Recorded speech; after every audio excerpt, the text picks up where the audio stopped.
ಎಲ್ಲರೂ ಹೇಗಿದ್ದೀರಾ? ಎಲ್ಲರೂ ಚೆನ್ನಾಗಿದ್ದೀರಾ ಅಂತ ಅಂದ್ಕೊಂಡಿದ್ದೀನಿ. ಮಧ್ಯಾಹ್ನದಿಂದ ವ್ಲಾಗ್ನ ಸ್ಟಾರ್ಟ್ ಮಾಡಿದ್ದೀನಿ. ಇವತ್ತು ಫ್ರೈಡೇ, ಹಾಗೆ ನನ್ನ ಮಕ್ಕಳಿಗೆ ಮ್ಯಾಗಿ ಬೇಕಂತೆ, ಮ್ಯಾಗಿ ಮಾಡ್ಕೊಡ್ತಾ ಇದ್ದೀನಿ. ನಾನು ಓಟ್ಸ್ ಸ್ಮೂತಿ ಮಾಡ್ಕೊತಾ ಇದ್ದೀನಿ.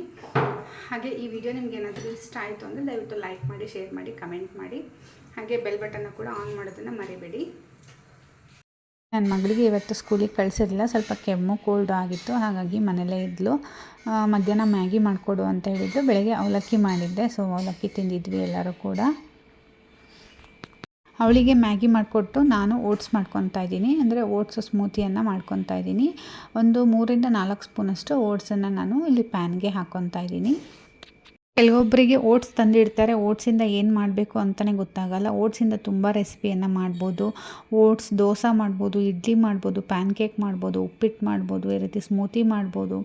ತುಂಬಾ ವೆರೈಟಿ ಎಲ್ಲ ಮಾಡ್ತಾರೆ, ತುಂಬಾ ಚೆನ್ನಾಗಿರುತ್ತೆ. ಓಟ್ಸ್ ಉಪ್ಪಿಟ್ಟು ಮಾತ್ರ ಸೂಪರಾಗಿರುತ್ತೆ, ನಂಗೆ ತುಂಬ ಇಷ್ಟ. ಬಟ್ ಇವಾಗ ನಾನು ಒಬ್ಳಿಗೆ ಏನು ಮಾಡ್ಕೊಳ್ಳೋದು ಅಂತ ಸ್ಮೂತಿ ಮಾಡ್ಕೊತಾ ಇದ್ದೀನಿ.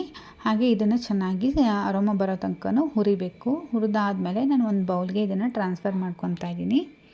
ಅದಾದಮೇಲೆ ನಾನು ಒಂದು 4-5 ಬಾದಾಮಿ, 1-2 ಖರ್ಜೂರನ ಹಾಕ್ತಾಯಿದ್ದೀನಿ.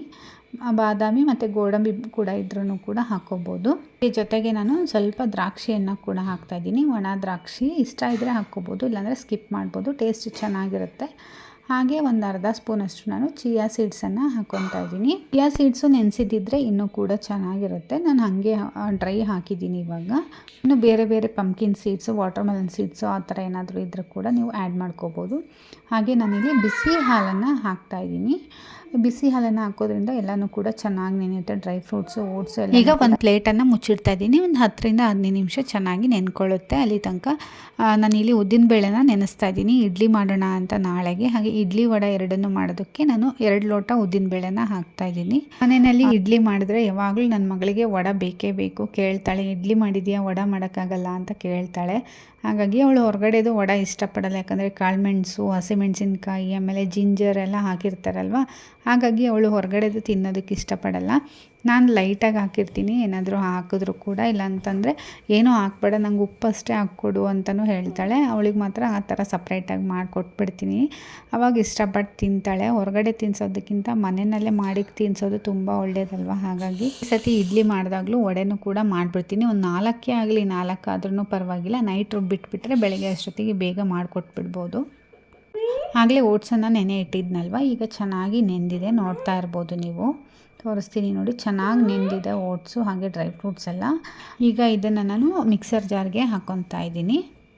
ಅದಾದಮೇಲೆ ಅದಕ್ಕೆ ಸ್ವಲ್ಪ ನೀರನ್ನು ಕೂಡ ಆ್ಯಡ್ ಮಾಡ್ಕೊತಾ ಇದ್ದೀನಿ. ಹಾಗೆ ಇನ್ನೂ ಒಂದು ಸ್ವಲ್ಪ ಸ್ವೀಟ್ನೆಸ್ ಬೇಕು ಅಂತಂದರೆ 1 ಸ್ಪೂನಷ್ಟು ಜೇನುತುಪ್ಪನ ಆ್ಯಡ್ ಮಾಡ್ಕೋಬೋದು.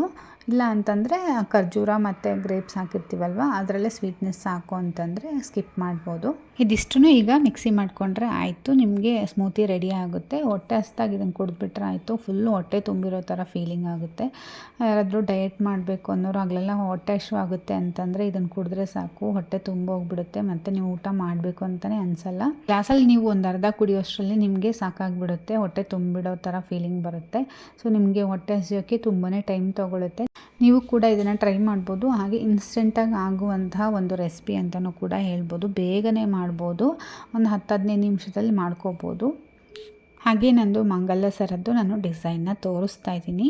ಇದು ಶಾರ್ಟ್ ಮಂಗಲ್ಯ ಚೈನ್ ಅಂತ ಹೇಳ್ತಾರಲ್ಲ, ಡೈಲಿ ಯೂಸಿಗೆ ಅಂತ ನಾನು ಮಾಡಿಸ್ಕೊಂಡಿದ್ದು. ಮುಂಚೆ ನಾನು ಕಾಲೇಜ್ಗೆ ಹೋಗೋ ಟೈಮಲ್ಲಿ ಕೂಡ ಮಾಡಿಸ್ಕೊಂಡಿದ್ದೆ. ಅಂತಂದರೆ ನಾನು ಕಾಲೇಜ್ಗೆ ಹೋಗ್ತಾನೆ ಮದುವೆ ಆಗಿತ್ತಲ್ವ, ಹಾಗಾಗಿ ಚಿಕ್ಕದು ಮಾಡಿಸ್ಕೊಂಡಿದ್ದೆ. ತುಂಬಾ ಚಿಕ್ಕದಿತ್ತದು. ನಾನೊಂದು ಪಿಕ್ಚರ್ ಹಾಕ್ತೀನಿ, ನೋಡ್ತಾ ಇರ್ಬೋದು. ಅಷ್ಟೊಂದು ಕ್ಲಿಯರ್ ಇದೆನೋ ಎಲ್ಲ ಗೊತ್ತಿಲ್ಲ, ರೀತಿ ಇತ್ತು, ತುಂಬಾ ಚಿಕ್ಕದಿತ್ತು. ಹಾಗಾಗಿ ನಾನು ಸ್ವಲ್ಪ ದೊಡ್ಡದಾಗಿ ಮಾಡಿಸ್ಕೊಳ್ಳೋಣ, ಇದನ್ನೇ ಶಾರ್ಟ್ ಮಂಗಲ್ಯ ಚೈನ್ ಸ್ವಲ್ಪ ದೊಡ್ಡದಾಗಿ ಮಾಡಿಸ್ಕೊಳ್ಳೋಣ ಅಂತಂದು ಅದನ್ನೇ ಹಾಕ್ಬಿಟ್ಟು ಮಾಡಿಸ್ಕೊಂಡಿರೋದು. ಅದು ತುಂಬಾ ಒಂದು 8-9 ಗ್ರಾಮ್ ಅಷ್ಟೇ ಇತ್ತು. ಇದು ಒಂದು 16-17 ಗ್ರಾಮ್ ಇದೆ ಟೋಟಲ್ಲು. ತಾಳಿ ಬೊಟ್ಟು ಸೇರಿಬಿಟ್ಟು 17 ಗ್ರಾಮ್ ಏನೋ ಇದೆ. ನೋಡ್ತಾ ಇರ್ಬೋದು, ಈ ರೀತಿಯಾಗಿ ಮಣಿಗಳು ಹಾಕ್ಸಿದ್ದೀನಿ. ಇದು ಆ್ಯಕ್ಚುಲಿ ನಾವೇ ಕಸ್ಟಮೈಸ್ ಮಾಡಿಸಿರೋದು. ನನಗಿನ್ನೂ ಕರಿಮಣಿ ಇನ್ನೂ ಚಿಕ್ಕದಾಗಿ ಹಾಕ್ರಿ ಅಂತ ನಾನು ಹೇಳಿದ್ದೆ. ಅವ್ರು ಏನು ಹೇಳಿದ್ರು ಅಂದರೆ, ಚಿಕ್ಕದಾಗಿ ಹಾಕಿದ್ರೆ ಆ ತಂತಿನೂ ಕೂಡ ಚಿಕ್ಕದಾಗಿ ಹಾಕಬೇಕಾಗುತ್ತೆ, ಆವಾಗ ನಿಮಗೆ ಅದು ದಪ್ಪ ಬರಲ್ಲ, ಬಾಳಿಕೆನೂ ಬರಲ್ಲ, ಹಾಳಾಗೋ ಚಾನ್ಸಸ್ ಇರುತ್ತೆ, ಬೇಗ ಕಟ್ಟಾಗಿಬಿಡುತ್ತೆ. ಹಾಗಾಗಿ ಒಂದು ಮೀಡಿಯಮ್ ಸೈಜಲ್ಲಿ ಹಾಕ್ಸ್ಕೊಳ್ಳಿ ಮಣಿನ ಅಂತ ಹೇಳಿದ್ರು ಜ್ಯುವೆಲರಿ ಶಾಪವರು. ಹಾಗಾಗಿ ನಾನು ಮೀಡಿಯಮ್ ಸೈಜಲ್ಲೇ ನಾನು ಕರಿಮಣಿಯನ್ನು ಹಾಕ್ಸಿದ್ದೀನಿ. ಆದರೆ ನನಗೆ ಚಿಕ್ಕ ಕರಿಮಣಿ ಹಾಕ್ಸಿದ್ರೆ ಇನ್ನೂ ಲುಕ್ ಬರ್ತಾ ಇತ್ತು ಅಂತ ಅನ್ನಿಸ್ತು. ಹಾಗೆ ಈ ಮಧ್ಯ ಬೀಡ್ಸ್ ಕೂಡ ಹಾಕ್ಸಿದ್ದೀವಲ್ವ, ಗೋಲ್ಡ್ ಬೀಡ್ಸ್, ಅದನ್ನು ಕೂಡ ಅದು ಕರಿಮಣಿಗೆ ತಕ್ಕಂತೆ ಆ ಸೈಜ್ಗೆ ಹಾಕಿದ್ದಾರೆ. ಅದು ಹೈಲೈಟಾಗಿ ಕಾಣಿಸುತ್ತೆ, ಕರಿಮಣಿ ಮಧ್ಯ ಗುಂಡುಗಳು ಹೈಲೈಟಾಗಿ ಕಾಣಿಸುತ್ತೆ. ಹಾಗೆ 3 ಕೊಂಡಿಯನ್ನು ಕೊಟ್ಟಿದ್ದಾರೆ ಹಾಕ್ಕೊಳ್ಳೋದಕ್ಕೆ. ಈ ರೀತಿ ಹುಕ್ ಬರುತ್ತೆ, ಹುಕ್ ರೀತಿಯಾಗಿ ಕೊಟ್ಟಿದ್ದಾರೆ. ನಮಗೆ ಸ್ವಲ್ಪ ಲೆಂತ್ ಬೇಕು ಅಂದ್ರೂ ಕೂಡ ನಾವು ಹಾಕ್ಕೋಬೋದು, ಶಾರ್ಟ್ ಬೇಕು ಅಂದ್ರೂ ಕೂಡ ನಾವು ಶಾರ್ಟ್ ಮಾಡ್ಕೋಬೋದು. ಹಾಗೆ 5 ಕರಿಮಣಿಗಳ ಮಧ್ಯೆ ನಾನು ಒಂದೊಂದು ಗೋಲ್ಡ್ ಗುಂಡನ್ನು ಹಾಕ್ಸಿದ್ದೀನಿ. ಈ ಗುಂಡು ಸಹ ಕೂಡ ನಾನು ಇದೇ ಥರ ಗುಂಡು ಹಾಕಿ ಅಂತಂದು ಕೂಡ ನಾನು ಹೇಳಿದ್ದೆ. ಅಂದರೆ ಸ್ವಲ್ಪ ದೊಡ್ಡದಾಯಿತು ಅಂತ ಅನಿಸ್ತು, ಬಟ್ ಹಾಕ್ಕೊಂಡಾಗ ಅದು ಹೈಲೈಟಾಗಿ ಕಾಣಿಸುತ್ತೆ, ತುಂಬಾ ಚೆನ್ನಾಗಿ ಕಾಣಿಸುತ್ತೆ ಹಾಕ್ಕೊಂಡಾಗ. ಓವರಾಲ್ ನೋಡ್ತಾ ಇರ್ಬೋದು, ಈ ರೀತಿಯಾಗಿ ಕಾಣಿಸುತ್ತೆ. 5 ಕರಿಮಣಿ ಮಧ್ಯೆ ಒಂದು ಗುಂಡನ್ನು ಹಾಕ್ಸಿದ್ದೀನಿ. ಹಾಗೆ ಇದು ಫ್ಯಾನ್ಸಿ ಮಂಗಲ್ಯ ಸರ ಆಗಿರೋದ್ರಿಂದ ಇದಕ್ಕೇನು ಹವಳ ಕರಿಮಣಿ ಮಧ್ಯ ಏನೂ ಹಾಕ್ಸಿಲ್ಲ. ತಾಳಿ ಬೊಟ್ಟು ಹತ್ರ ಜಸ್ಟ್ ಈ ರೀತಿ ಗೋಲ್ಡ್ ಗುಂಡುಗಳನ್ನು ಹಾಕ್ಸಿದ್ದೀನಿ ಅಷ್ಟೇ. ಹಾಗೆ ಇದನ್ನು ಮಾಡಿಸಿ ನನಗೆ ಆಲ್ಮೋಸ್ಟ್ ಒಂದು 3 ಇಯರ್ಸ್ ಆಯಿತು ಅನಿಸುತ್ತೆ ಮಾಡಿಸ್ಬಿಟ್ಟು. ನೋಡ್ತಾ ಇರ್ಬೋದು, ಈ ರೀತಿಯಾಗಿ ಕಾಣಿಸುತ್ತೆ ಲುಕ್ಕು. ನಾನು ತುಂಬ ಡಿಸೈನ್ಸ್ನ ನೋಡಿದೆ. ನಂಗೆ ಪೂರ್ತಿ ಕರಿಮಣಿ ಇರೋ ಶಾರ್ಟ್ ಮಂಗಲ್ಯ ಸರನೇ ಇರಲಿ ಅನ್ನೋದಕ್ಕೋಸ್ಕರ ನಾನು ಇದನ್ನೇ ಮಾಡಿಸ್ಕೊಂಡಿದ್ದು. ನೋಡ್ತಾ ಇರ್ಬೋದು, ಇದ್ರ 18 ಇಂಚ್ ಇದೆ. ಇದರ ಇಂಚ್ ಬಂದುಬಿಟ್ಟು ಇನ್ನೂ ಶಾರ್ಟ್ ಬೇಕಿದ್ದರೂ ಮಾಡಿಸ್ಕೋಬೋದು. ನಾನು ಮುಂಚೆ ಆಲ್ಮೋಸ್ಟ್ ಶಾರ್ಟ್ ಮಾಡಿಸ್ಕೊಂಡಿರೋದ್ರಿಂದ ನಮಗೆ ಅಷ್ಟೊಂದು ಶಾರ್ಟ್ ಇಷ್ಟ ಇರಲಿಲ್ಲ, ಕತ್ ಹತ್ರ ಬಂದುಬಿಡುತ್ತೆ. ನಾವು ಆ ಕಡೆ ಈ ಕಡೆ ತಿರುಗಿದಾಗ ಆ ತಾಳಿ ಬೊಟ್ಟು ಉಲ್ಟಾ ಆಗಿಬಿಡುತ್ತೆ, ಅಷ್ಟೊಂದು ಚೆನ್ನಾಗಿ ಕಾಣಲ್ಲ. ಹಾಗಾಗಿ ಸ್ವಲ್ಪ ಲೆಂತ್ ಇದ್ದರೆ ಕೂಡ ಸ್ಟಿಫಾಗಿ ಕೂರುತ್ತೆ. ಹಾಗೆ ವೆಯ್ಟ್ ಕೂಡ ಇರುತ್ತೆ ತಾಳಿ ಬೊಟ್ಟು, ಹಾಗಾಗಿ ಸ್ಟಿಫಾಗಿ ಕೂರುತ್ತೆ ಅನ್ನೋದಕ್ಕೋಸ್ಕರ ಈ ರೀತಿ ಮಾಡಿಸ್ಕೊಂಡಿದ್ದೀನಿ. ನೋಡ್ತಾ ಇರ್ಬೋದು, ತಾಳಿ ಬೊಟ್ಟುಗಳು ಕೂಡ ವೆಯ್ಟ್ ಇದೆ ತುಂಬಾ. ಹಾಗೆ ನಾನು ಈ ವಿಡಿಯೋ ಹಾಕಿರೋ ಉದ್ದೇಶ, ನಂತರನೇ ಯಾರಾದರೂ ಈ ರೀತಿ ಶಾರ್ಟ್ ಮಂಗಲ್ಯ ಸರ ಮಾಡಿಸ್ಕೋಬೇಕು ಅಂತ ಇದ್ದರೆ ಆರಾಮಾಗಿ ಮಾಡಿಸ್ಕೋಬೋದು. 10-15 ಗ್ರಾಮಲ್ಲಿ ಆರಾಮಾಗಿ ಮಾಡಿಸ್ಕೋಬೋದು. ನಾನು ಸ್ವಲ್ಪ ಜಾಸ್ತಿಯಾಗಿ ಮಾಡಿಸ್ಕೊಂಡಿದ್ದೀನಿ. 10 ಗ್ರಾಮಲ್ಲೂ ಕೂಡ ಮಾಡಿಸ್ಕೋಬೋದು ಶಾರ್ಟ್ ಮಂಗಲ್ಯ ಚೈನು. ಹಾಗೆ ನಾನು ತುಂಬ ಡಿಸೈನ್ಸ್ನ ನೋಡಿದೆ. ನನಗೆ ಈ ಡಿಸೈನೇ ನನಗೆ ತುಂಬ ಇಷ್ಟ ಆಗಿದ್ದು, ಅದರಲ್ಲೇ ಸ್ವಲ್ಪ ಕಸ್ಟಮೈಸ್ನ ಮಾಡಿಸ್ಕೊಂಡಿದ್ದೀನಿ. ಹಾಗೆ ಇದು ಬಂದುಬಿಟ್ಟು 22 ಕ್ಯಾರೆಟ್ದು, ಹಾಗಾಗಿ ಸ್ವಲ್ಪ ದಪ್ಪನೇ ಇರಲಿ ಅನ್ನೋದಕ್ಕೋಸ್ಕರ ದಪ್ಪನೇ ಮಾಡಿಸ್ಕೊಂಡಿದ್ದೀನಿ, ಆದಷ್ಟು ಗಟ್ಟಿಯಾಗಿರಲಿ ಅನ್ನೋದಕ್ಕೋಸ್ಕರನೇ. ಅದಾದಮೇಲೆ ನನಗೆ ಈ ಪ್ಲೇನ್ ಆಗಿರುವಂತಹ ತಾಳಿ ಸರ ಅಷ್ಟೊಂದು ಇಷ್ಟ ಆಗಲಿಲ್ಲ. ಹಾಗಾಗಿ ನಾನು ಕರಿಮಣಿನೇ ಇರಬೇಕು ಪೂರ್ತಿಯಾಗಿ ಅನ್ನೋದಕ್ಕೋಸ್ಕರ ಪೂರ್ತಿ ಕರಿಮಣಿ ಇರುವಂತಹ ಸರನೇ ನಾನು ಚಾಯ್ಸ್ ಮಾಡಿ ಮಾಡಿಸ್ಕೊಂಡಿರೋದು. ಹಾಗೆ ಹಾಕ್ಕೊಂಡಾಗೂ ನೋಡ್ತಾ ಇರ್ಬೋದು ನೀವು ಎಷ್ಟು ನೀಟಾಗಿ ಕಾಣಿಸುತ್ತೆ. ಡ್ರೆಸ್ ಮೇಲಾದರೂ ಕೂಡ, ಹಾಗೆ ಸ್ಯಾರಿ ಮೇಲಾದರೂ ಕೂಡ ನೀವು ಹಾಕ್ಕೋಬೋದು. ಅದೇ ತೀರ ಕತ್ತತ್ರ ಆದರೆ ಅಷ್ಟೊಂದು ಚೆನ್ನಾಗಿ ಅನಿಸಲ್ಲ. ಆ ಕಡೆ ಈ ಕಡೆ ತಿರುಗಿದಾಗ ನಾನು ಹೇಳಿದ್ನಲ್ವ, ಅದು ಸ್ಟಿಫಾಗಿ ಕೂಡ ಕೂರೋದು ಇಲ್ಲ, ಅಷ್ಟು ಚೆನ್ನಾಗೂ ಅನಿಸಲ್ಲ. ಹಾಗೆ ರಾತ್ರಿ ಅಡುಗೆಗೆ ಏನು ಮಾಡೋಣ ಅಂತ ಅಂದ್ಕೊತಾ ಇದ್ದೆ. ಸೊ ಏನಾದರೂ ಚಿತ್ರಾನ್ನ ಏನಾದರೂ ಮಾಡಿಬಿಡೋಣ. ನನ್ನ ಮಗಳು ಚಿತ್ರಾನ್ನ ಅಂತಿದ್ಲು, ಹಾಗಾಗಿ ಚಿತ್ರಾನ್ನ ಮಾಡ್ತಾಯಿದ್ದೀನಿ. ಅದೇನೋ ಅವಳಿಗೆ ಇತ್ತೀಚೆಗೆ ಚಿತ್ರಾನ್ನ ಅಂದರೆ ತುಂಬ ಇಷ್ಟ ಆಗಿಬಿಟ್ಟಿದೆ. ಮುಂಚೆ ಬರೀ ಪುಳಿಯೋಗರೆ ಅಂತಿದ್ಲು, ಇವಾಗ ಚಿತ್ರಾನ್ನ ಅಂತಾಳೆ. ಸರಿ, ಅವಳಿಗೆ ಏನು ಇಷ್ಟ ಅದೇ ಮಾಡೋಣ. ನಾವೆಲ್ಲರೂ ಏನಾದರೂ ತಿಂತೀವಿ, ನಾವು 3 ಜನ. ನನ್ನ ಮಗನೂ ಅದೇ ಬೇಕು ಇದೇ ಬೇಕು ಅಂತ ಕೇಳಲ್ಲ, ಬಟ್ ನನ್ನ ಮಗಳು ಕೇಳ್ತಾನೇ ಇರ್ತಾಳೆ. ಹಾಗಾಗಿ ಅವಳಿಗೆ ಏನು ಇಷ್ಟ ಅದು ಮಾಡಿಬಿಟ್ರೆ ನಾವೆಲ್ಲರೂ ಆರಾಮಾಗಿ ಊಟ ಮಾಡ್ತೀವಿ, ಟೆನ್ಷನ್ ಇರಲ್ಲ ಅವಳದು ಊಟದ್ದು ಬೇರೆ ಅಂತ ಮಾಡ್ತಾ ಇರೋದು. ಬೇಗ ಲೆಮನ್ ರೈಸ್ನ ಮಾಡಿದೆ. ಲಾಸ್ಟಿಗೆ ಕೊತ್ತಂಬರಿ ಹಾಕಿ ಮಿಕ್ಸ್ ಮಾಡ್ತಾಯಿದ್ದೀನಿ. ರಾತ್ರಿ ಹೊತ್ತಲ್ಲಿ ಈ ರೀತಿ ತಿಂಡಿಗಳು ತಿಂದರೆ ಏನೋ ಒಂಥರ ಟೇಸ್ಟು ಜಾಸ್ತಿನೇ ಅಂತ ಅನಿಸುತ್ತೆ, ಚೆನ್ನಾಗಿ ಟೇಸ್ಟ್ ಬರುತ್ತೆ.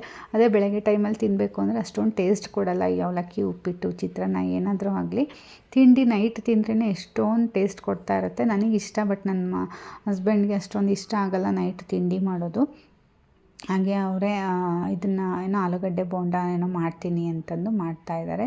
ನಾನು ಸ್ವಲ್ಪನೇ ಮಾಡಿ ಅಂತಂದು ಹೇಳ್ತಾಯಿದ್ದೆ. ಒಂದೇ ಒಂದು ಆಲೂಗಡ್ಡೆ ಹೆಚ್ಚಿಟ್ಕೊಂಡಿದ್ರು, ಅದಕ್ಕೆ ಸ್ವಲ್ಪ ಕಡಲೆ ಹಿಟ್ಟು ಹಾಕ್ಕೊತಾ ಇದ್ದಾರೆ. ಹೆಂಗೆ ಹೇಳ್ಕೊಡು ನಾನು ಮಾಡ್ತೀನಿ ಅಂತ ಹೇಳ್ತಾಯಿದ್ರು. ಹಾಗಾಗಿ ಅವ್ರ ಕೈಯಲ್ಲೇ ಮಾಡಿಸ್ತಾ ಇದ್ದೀನಿ. ಹಾಗೆ ಸ್ವಲ್ಪ ಸೋಡಾ ಅಜ್ವಾನ ಹಾಕ್ಕೊತಾ ಇದ್ದಾರೆ, ಸ್ವಲ್ಪ ಲೈಟಾಗಿ ಉಪ್ಪು ಹಾಕ್ಕೊತಾ ಇದ್ದಾರೆ. ಉಪ್ಪು ನೋಡ್ಕೊಂಡು ಹಾಕ್ಕೊಳ್ಳಿ ಅಂತಂದು ಹೇಳ್ತಾಯಿದ್ದೆ, ಯಾಕಂದರೆ ಹಿಟ್ಟು ಸ್ವಲ್ಪ ಇದೆ ಅಲ್ವಾ, ಹಾಗಾಗಿ.